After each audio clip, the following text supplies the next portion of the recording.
liria e mediave është një gjë që thuhet, promovohet, përmendet, por është vështirë të ekzistojë në realitet.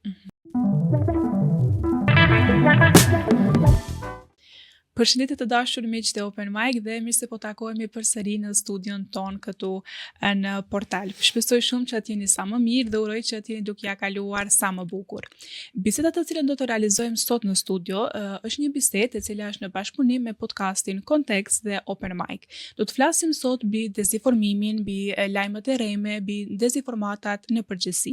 Këtë temë patjetër të rëndësishme do ta trajtojmë me një profesionist të kësaj fushë, do të thoja, i cili është një gazetar me përvojë të gjatë në fushën e gazetarisë dhe një herazi edhe profesor mbi shkencat e komunikimit dhe gazetarisë, Agron Vrangalla. Agron, mirë se na erdhe. Përshëndetje Miret, faleminderit për ftesën dhe besoj që do të kemi një bisedë të fryshme për gjithë ata që na ndjekin. Patjetër që po, nuk e bëj në dyshim, me vlerësoj shumë kohën tuaj. Bosh. Agron, mund t'ja fillojmë kështu. Mund t'tregosh sa e konsideron ose a e konsideron dezinformimin, lajmet e rreme në përgjithësi si rrezikshmëri e lartë, do të thoja, për shoqërinë tonë ditëve të sotshme? Po, unë mendoj që kjo nuk lidhet nuk është vetëm bindje personale e disa njerëzve. Do të thonë tashmë është e vërtetuar dhe kur them është e vërtetuar, këto kategori të informacioneve kanë shfaqur pasoja jashtëzakonisht të dëmshme në nivel global dhe tashmë është e vërtetuar që kjo lloj dukurie përbën një kërcënim për të gjitha shoqëritë dhe është interesant se i prek të gjithë njerëzit pa asnjë lloj dallimi. Megjithatë, unë mendoj që në fillim është mirë që ne të bëjmë një lloj sqarimi të koncepteve, sepse shpeshherë ka disa ngatëresa të vogla për sa i përket emërtimeve të këtyre llojeve të informacioneve. Në media ose termi më i njohur mediatik dhe që përdoret në media nga politikanë, nga ekspertë të ndryshëm e kështu me radhë, është termi fake news apo lajmet e rreme, okay? Tani kjo nuk është ndonjë gabim, okay?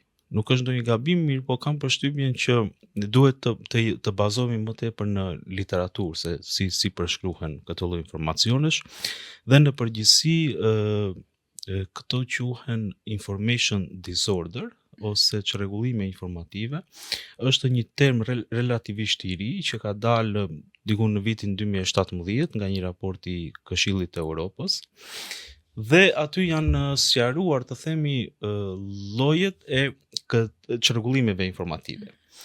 Janë 3 lloje kryesore, më pas ndahen edhe në 9 lloje.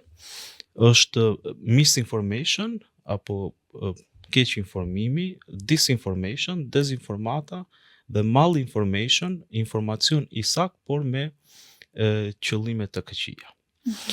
Atëherë e para, misinformation është më tepër keq kuptim ose më tepër informacion që është i paverifikuar por që nuk ka qëllime të këqija. Do të thonë nuk ka qëllim negativ.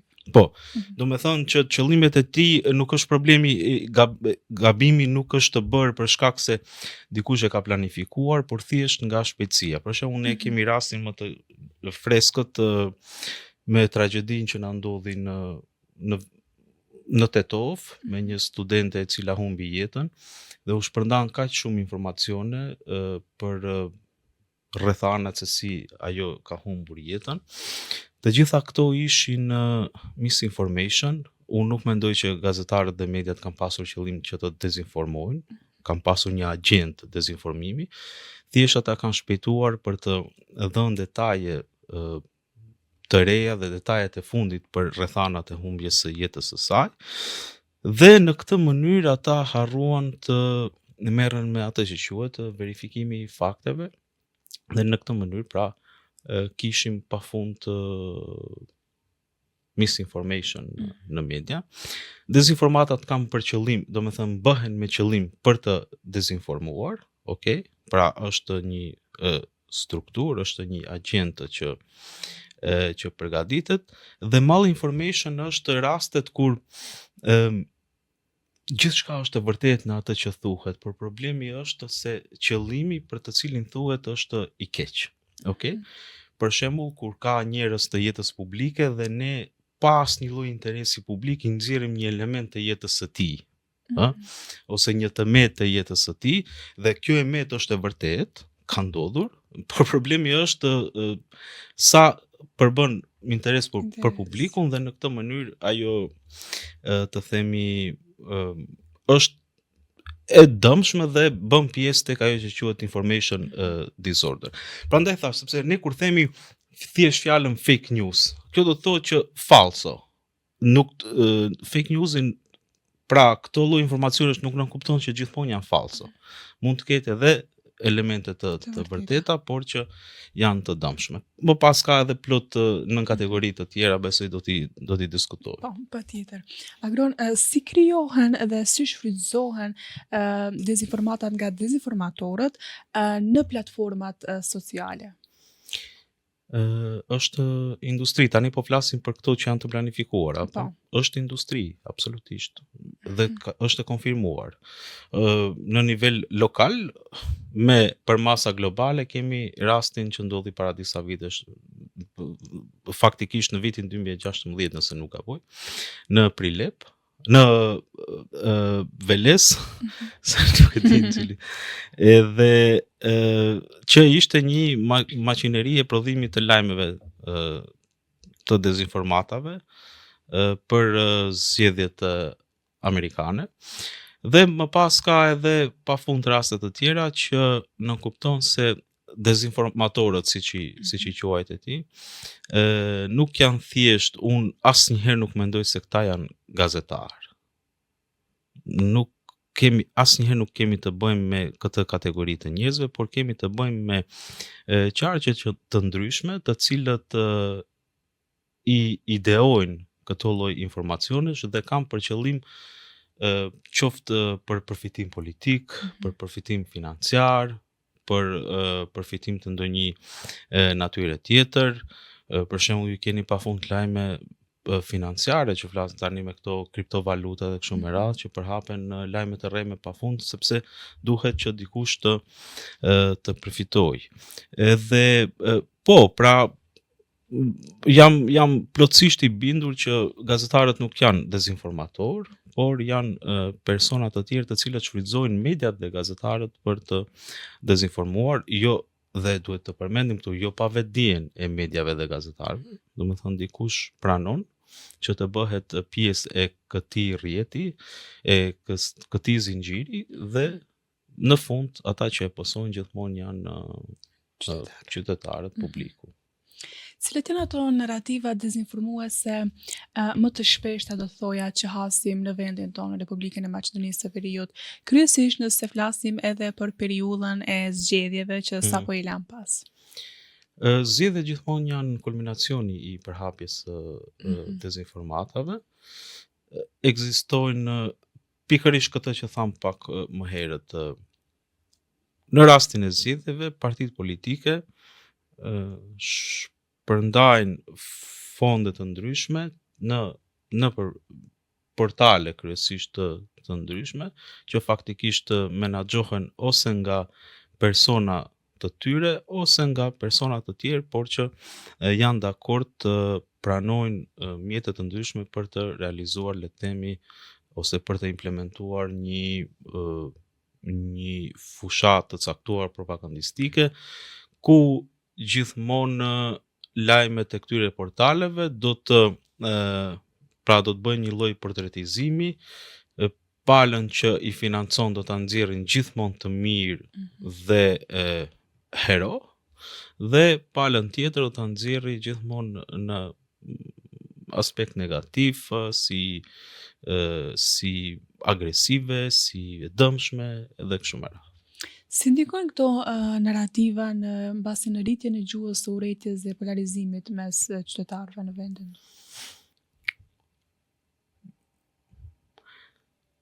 Këtu kam përshtypjen që duhet të fusim edhe një element tjetër, sepse gjuha e urrejtjes nuk përhapet thjesht nga mediat, por këtu merr pjesë edhe publiku. që do të thotë, në qoftë se këto lloje të ndryshme të çrregullimit informativ përhapen nga mediat, keni parasysh çdo lexues, çdo ndjekës ka më pas një të vërtet të re për këtë lloj informacioni që ka marrë. Dhe kjo bëhet një, domethënë, shumë fishohet kjo lloj të themi gënjeshtre ose çrregullimi që ka ndodhur dhe më pas vërshojnë komente të ndryshme varësisht nga tema që është nga ana e qytetarëve. Në qoftë se ta zëm një informacion merret me denigrimin ose shantazhimin ose nuk e di të një personi, atëherë lajmi në vetvete nuk flet në kuptimin që kur publikohet një gjë, duhet të ketë reagim. Pra nëse nuk ka reagim, nuk ka efekt. Dhe këtë bujën apo këtë gjëmën e madhe e shkaktojnë pikërisht të qytetarët, sepse ne besoj që është shumë e qartë që flasim për epokën e mediave digjitale, po flasim për user generated content apo përmbajtjen e gjeneruar nga përdoruesi, dhe të gjithë qytetarët kanë të drejtë të jo vetëm të pranojnë informacione, por edhe të prodhojnë. Dhe prodhimi nuk do me thënë që të kesh një medium, mjafton të kesh profile të ndryshme në rrjetet të ndryshme sociale, që ti në një lloj mënyre të jesh medium më vete dhe të ushtrosh forcën tënde për të arritur qëllime të caktuara. Agron, si e vlerëson besimin e popullit e qytetarëve ndaj mediave në vendin tonë? Sa popullit e qytetarët besojnë në mediat tona? Kjo është një pyetje, është një thikë me dy tehe, do ta quaja, sepse qytetarët janë të vetëdijshëm për nivelin e mediave, janë të vetëdijshëm. Po të bëni vox pope, për shembull, ka pasur raste plot gazetarë kanë bërë vox pope, anketa me qytetarë, thoni sa i besoni lajmeve, edhe këtë thonë, jo e rrena janë ato. Edhe nuk ka asgjë të vërtetë aty. Domethënë deklarativisht e thonë këtë, mirë po, thellë ata nuk shmangen nga mediat. Pavarësisht se deklarativisht thonë që nuk u besojnë dhe në këtë mënyrë ata nëse thonë se nuk besojnë, faktikisht vazhdojnë t'i ndjekin dhe nuk mund të jetojnë pa media. Dhe nga studimet që janë bërë dhe edhe personalisht që kam bërë me qytetarë, themi anketa, qytetarët mendimin për diçka, për çfarë do tani po flasim për shembull mendimin politik, të jeni të bindur, kjo është shumë e provuar që qytetarët një pjesë jashtëzakonisht të madhe të bindjeve të tyre politike i krijojnë nga mediat. Sepse ai është burimi kryesor që njerëzit informohen edhe në forma të tjera, në forma private, në tubime, në takime partijake, domethënë nuk janë vetëm media që formojnë opinion, po media absolutisht që është një element dominant në formimin e opinionit publik, të themi. A është financimi një problem për mediat në vendin tonë? Financimi nuk është problem, nuk ka parë, edhe në rregull është. Nuk kemi as pak problem në këtë. Nuk kemi problem, kur s'ka parë nuk ka probleme. Ajo që quhet media ownership ose pronësia e medias është të diskutuar, domethënë në literaturë, është parë në praktik. Gjëja e parë dhe kryesore dhe më e rrezikshme është kur njerëz të caktuar kanë pushtet shumë të madh në një vend të caktuar ose në nivel global. Domethënë njerëzit që ne i quajmë forca të koncentruara, okay? Këta njerëz quhen përndryshe edhe si oligark ose si njerëz me influencë dhe kështu me radhë, dhe këta nuk kanë nuk janë persona që kanë vetëm media. Media është gjëja e fundit që ata kanë, që Kanë është shumë. kanë biznese të ndryshme dhe më pas për të si më thënë, për të menaxhuar suksesin e këtyre bizneseve, qoftë nëpërmjet reklamës, qoftë nëpërmjet forcës, tregimit të pushtetit, sepse media është pushtet, nuk ka dilemë, qoftë nëpërmjet të fshehjes së disa gjërave jo të mira që ata bëjnë në për bizneset e tyre dhe ata vendosin të hapin edhe media. Dhe kur këta njerëz kanë shumë media, problemi është që këtu nuk është problem financimi, problemi është financimi i keq ose nga burime jo kredibile. Okay? Jo kredibile. Ndërkaq që gazetaria e pastër, ajo puro gazetaria vazhdon për mendimin tim të mbetet një lloj utopie.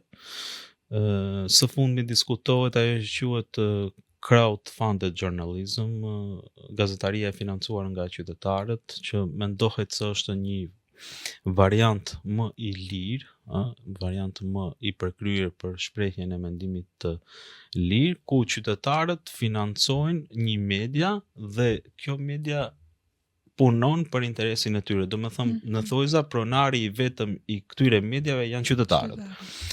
Por niveli kulturor në vendin tonë për këtë gjë është ende jo i kënaqshëm dhe sigurisht njerëzit është vështirë që të bindën të financojnë media kur thonë ne kemi plot media pa pare.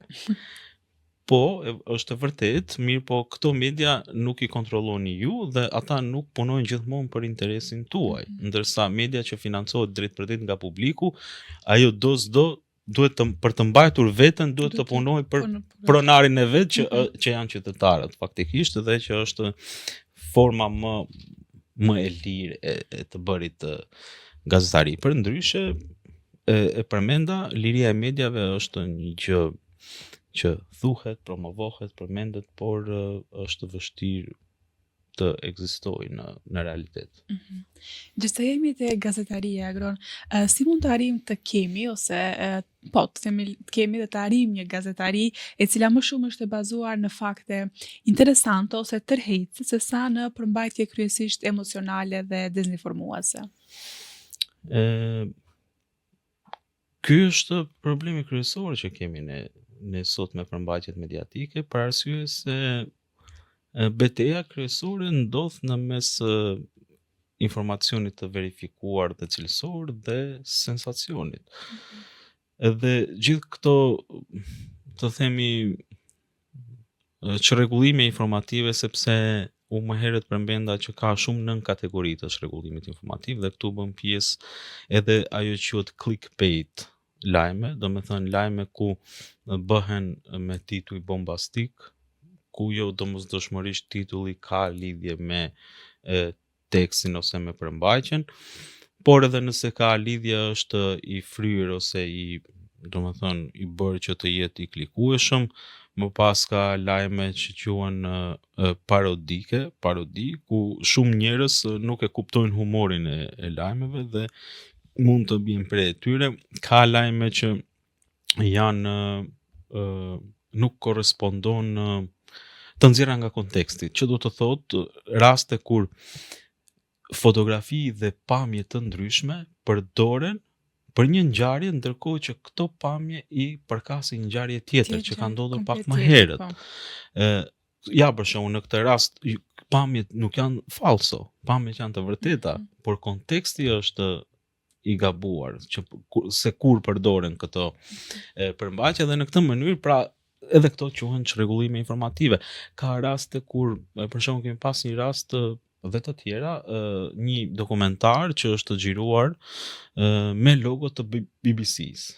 BBC-ja nuk ka pasur asnjë lidhje me këtë dokumentar, domethënë keqpërdorimi i logove dhe brendeve të ndryshme me qëllim që të përforcohet, të themi, performanca ose marketimi i përmbajtjes që prodhohet. Kemi edhe nuk e di, edhe kategori të tjera të përmbajtjeve të